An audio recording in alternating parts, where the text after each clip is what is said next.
Hello guys, welcome back to new reaction video में आपका स्वागत है। आज देखने वाले हैं जो नेक्स्ट 5 ईयर में वॉर हो सकती है, मेजर वॉर हो सकती है जो तहस नहस कर सकती है, क्योंकि चारों देशों के पास न्यूक्लियर बम हैं।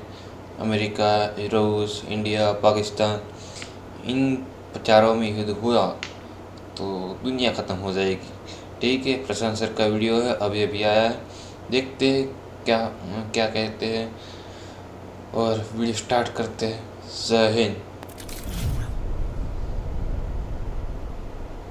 नमस्कार, वेलकम टू करियर 247। मैं हूं प्रशांत धवन। नाउ रिसेंटली आपने इस टॉपिक से रिलेटेड दर्जनों आर्टिकल देखे होंगे। अगर नहीं देखे तो मैं आपको बता दूं, लगातार इस बात पर आप देख पाओगे आर्टिकल्स पब्लिश हुए हैं कि इलॉन मस्क ने एक मेजर प्रेडिक्शन करी है आने वाले 5 सालों के लिए। इनके हिसाब से आने वाले 5 सालों में वॉर इनएविटेबल है, वॉर होनी है और एक मेजर वॉर हो सकती है, पॉसिबली एक हाँ, न्यूक्लियर मेरे को वॉर भी भी ऐसा ही देखने को लगता मिल है। सकती है। और इस पे आप देख पाओगे यहाँ पर वेरियस हेडलाइंस पब्लिश हुई हैं, not just in India, even in US, Europe. Media ने एक्सटेंसिवली इस न्यूज को कवर किया है कि Elon Musk predicts a war in the next 5 to 10 years, wants it is inevitable. Now question यहाँ पर ये आता है कि इलॉन मस्क क्यों मानते हैं कि आने वाले 5 साल या इवन परहैप्स एट मैक्स 10 सालों में एक बड़ी वॉर हो सकती है दुनिया में, जिसका इम्पैक्ट पूरी दुनिया पे होगा। और अगर हम इलॉन मस्क के अलावा बाकी सोर्सेज को देखें तो वहाँ हमको क्या जानकारी मिलती है। ना जो लोग मुझे लंबे समय से फॉलो कर रहे हैं वो जानते हैं कि मैं ऐसी जो रिपोर्ट्स हैं इन्हें थॉरोली फॉलो करता हूं और इन पर वीडियोस बना चुका हूं। फॉर एग्जांपल साल 2021 में मैंने वीडियो बनाई थी कि आने वाले 5 सालों में बिल्कुल इंडिया पाकिस्तान के बीच में कॉन्फ्लिक्ट हो सकती है। अगेन, ये 100%। कोई प्रिडिक्शन नहीं थी, कोई मैं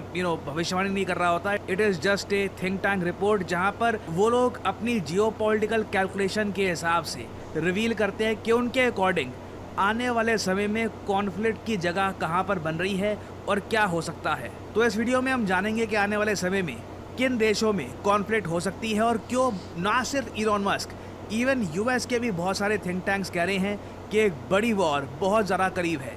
ना आपको एक बात नोट करनी होगी, ऑलरेडी जब मैं वीडियो रिकॉर्ड कर रहा हूँ दुनिया में एक बड़ी कॉन्फ्लिक्ट चल रही है रशिया यूक्रेन की, जिसको कई देश रोकने का प्रयास कर रहे हैं, बट लगता नहीं है कि ये वॉर रुकने वाली है। इसके अलावा अगर हम बात करें तो रशिया और नेटो के बीच में कॉन्फ्लिक्ट होने के चांसेस लगातार बढ़ते जा रहे हैं, स्पेशली क्योंकि हाल ही में नेटो के एक बहुत ही इंपॉर्टेंट ऑफिशियल ने ये स्टेटमेंट दी है कि नेटो को जैसे ही लगेगा कि रशिया अटैक करने वाला है, नेटो एक प्रीएम्प्टिव स्ट्राइक कर सकता है रशिया पर। इसके रिस्पॉन्स तब में भी पहल व्लादिमीर देगा पुतिन की रशिया, कुछ ही और घंटों मेरे को पहले पक्का वीडियो पता आई है। है कि अगर नेटो को जंग चाहिए तो रशिया तैयार है। I've said that 100 times. We have no plans of fighting against Europe. But if Europe wants to fight and they start ये this ऋषि fight, लेंगे जो then बोले we हम are ट्रांसलेट ready करेंगे। right now. There is no doubt about this. But the only question is, if Europe starts the war, unleashes this war, because that's not Ukraine. With Ukraine, we use some surgical means. We are trying to be really careful. इन चर्चा से जितना थोड़ा मुश्किल है Europe का Because भी। you understand why. This is not a war in the direct sense of the word. And Europe, all of a sudden, wants to start a war. And if it does start a war, then very rapidly there might be a situation where we have no one to negotiate with. ना ये बहुत ही ज़्यादा important statement है Vladimir Putin की। और to be honest as an Indian मैं सोच रहा था कि ऐसी स्टेटमेंट्स व्लादिमीर पुतिन भारत आने से पहले क्यों दे रहे हैं, क्योंकि ऑलरेडी इनकी जो इंडिया विजिट है ये बहुत ज़्यादा स्क्रूटनी में है। कई यूरोपियन जो डिप्लोमेट्स हैं, एम्बेसडर्स हैं, उन्होंने आर्टिकल लिखने स्टार्ट कर दिए हैं भारत के बारे में कि इंडिया क्यों व्लादिमीर पुतिन को होस्ट कर रहा है। पुतिन तो नेटो से वॉर के बारे में बात कर रहे हैं कि हाँ, ये तो सब तैयार कर है, रहे जो लड़ लो मुझसे। तो 5 तारीख को आने वाला है। सिचुएशन देखिए बहुत ही जल्द 3 आने तारीख वाले को। कुछ सालों में खराब हो सकती है। व्लादिमीर पुतिन का भी ये कहना है कि रशिया जो यूक्रेन में कर रहा है ये एक टाइप का बहुत ज़्यादा डेलिकेट ऑपरेशन है। रशिया अभी भी फुल फोर्स से यूक्रेन को डिस्ट्रॉय नहीं कर रहा। वेल, एक बार को आप कह सकते हैं सिर्फ न्यूक्लियर वेपन्स हल्का यूज नहीं फुल्का। हुए तो परहैप्स रशिया का क्लेम ये सही है। बट आने वाले 5 सालों में मैं कहूँगा सबसे ज़्यादा प्रोबेबिलिटी अगर एक वॉर की है तो वो है बिटवीन नेटो एंड रशिया। और इसमें यूएस की इन्वॉल्वमेंट होगी। ये यूरोपियंस खुद नहीं जानते कि नेटो क्या मिल के लड़ेगा, यूएस क्या अपने सोल्जर्स भेजेगा। जर्मनी, फ्रांस और बाकी जो बड़े यूरोप के देश हैं ये ऑलरेडी प्रिपेयर कर रहे हैं कि रशिया से कैसे ये जूझेंगे विद लिमिटेड यूएस सपोर्ट। ये सब चीज़ें होनी हैं। साफ साफ लग 100% रहा है ना वो अगेन, अनलेस कोई रशिया में तख्ता पलट हो जाता है, कुछ अनहोनी हो जाती गद्दारी है, कर रशिया गए कोलैप्स कर जाता यूएस। है, वो अलग चीज़ है। बट सिचुएशन अगर जैसी है वैसी रहती है तो हाँ बिल्कुल, Russia versus NATO will be the next major war in the world. Now Russia NATO के साथ ही साथ बात आती है चाइना ताइवान वॉर की। नाउ टू बी ऑनेस्ट, वो एक प्रॉपर वॉर नहीं होगी अनलेस जापान और यूएस यहाँ पे ताइवान के सपोर्ट में नहीं आते। अगर ये दोनों देश नहीं आते तो it will not be a war. China relatively आसानी से ताइवान को एनसर्कल कर हथियार सकता लेगा। है और धीरे धीरे उसको कब्जा सकता है।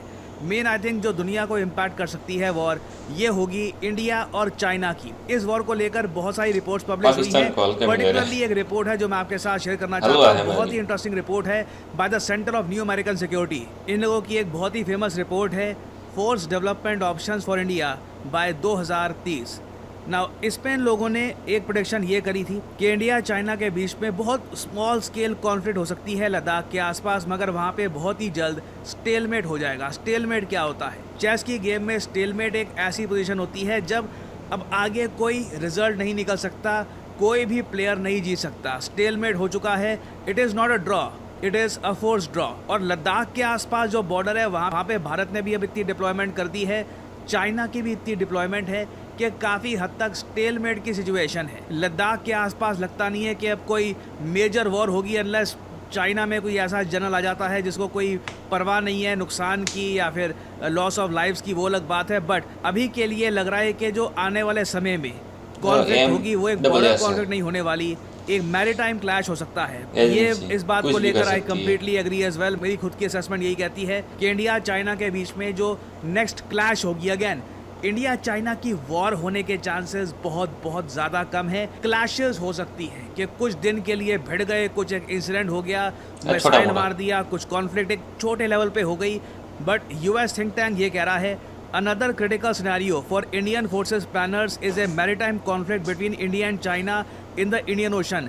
Such a scenario could be CI generis। इसका मतलब होता है यूनिक टाइप की कॉन्फ्लिक्ट हो सकती है हिंद महासागर में, जहाँ पे चाइना चूज करेगा एस्कलेशन। बेसिकली हो सकता है कि चाइना की वॉरशिप्स जारी हो, रास्ते में उनको इंडिया की सबमरीन्स देखे, अपने आप उनका क्लेम आ जाए कि हमको लगा कि इंडियन सबमरीन्स हमको टारगेट कर रही है, तो वो एक हमारी सबमरीन या फिर किसी वॉरशिप को अटैक कर सकते हैं। This can very much happen, ये क्लेम है अमेरिकन रिपोर्ट का। चाइना में for example choose to escalate at sea if India stalemates its forces on land, जो ऑलरेडी हो चुका है। लैंड में सिंस एक स्टेलमेट है तो चाइना को अगली एस्केलेशन भारत के साथ जो देखनी है वो हिंद महासागर में होने वाली है। फिर ऑफ कोर्स जब हम बात करते हैं हाई रिस्क पोटेंशियल वॉर्स की, तो इंडिया पाकिस्तान का यहाँ पे मेंशन करना बहुत इंपॉर्टेंट है।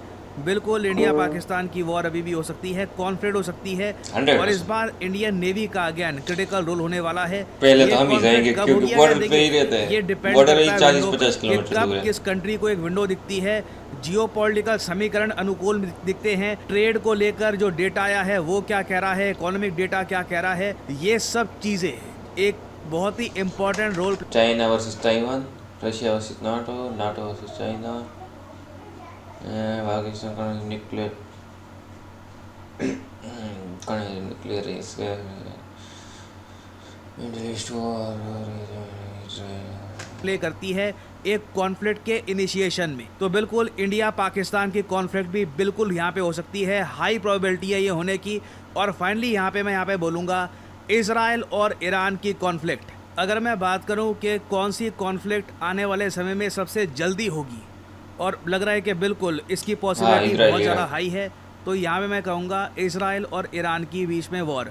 ये बात सिर्फ मैं इराक नहीं के कह रहा, आप बीच देखोगे जो बोलते ही टाइम्स नहीं ऑफ कुछ। इसराइल के आर्टिकल्स हैं वहाँ पर भी इन लोगों ने न्यूयॉर्क टाइम्स की रिपोर्ट को कोट करते हुए ये कहा है कि एक और ईरान इजराइल वॉर बहुत ज़्यादा करीब है। It is just a matter of time before the war happens. और इवन बहुत सारे जो इजरायली लोग हैं वो भी मानकर चल रहे हैं कि ईरान के साथ एक बड़ी वॉर बहुत ज़्यादा कॉमन है। The only question is whether it will be sooner और लेटर। तो एक मेजर वॉर 100% आने ये थी आज की वीडियो। जो नाटो वर्सेस रशिया हुआ तो काफ़ी दिक्कत हो जाएगी, क्योंकि नाटो में 32 देश है और रशिया अकेला, और छोटी मोटी चाइना और इंडिया के बीच में हो सकती है। लद्दाख और अरुणाचल प्रदेश का वो नहीं मेंशन किया हुआ मेरे को लगता है, पर पाकिस्तान और इंडिया का हुआ तो सबसे बड़ी दिक्कत हो जाएगी। क्योंकि न्यूक्लियर वॉर हो सकती है, क्योंकि दोनों देश ही न्यूक्लियर पावर है। चलो यूरोप तो थोड़े बहुत, फ्रांस और जर्मनी, दो चार देश ऐसे हैं कि उनके पास है जो न्यूक्लियर है, और हमारे पास तो पाकिस्तान और हमारे दोनों के पास न्यूक्लियर है। एक अटैक हुआ तो सब गए, क्योंकि हम तो पहले ही जाएंगे, क्योंकि 50 किलोमीटर बॉर्डर ही दूर है हमारे, 40 से 50, मैक्स टू मैक्स 50। ठीक है, आपका क्या कहना है? जय हिंद, जय भारत।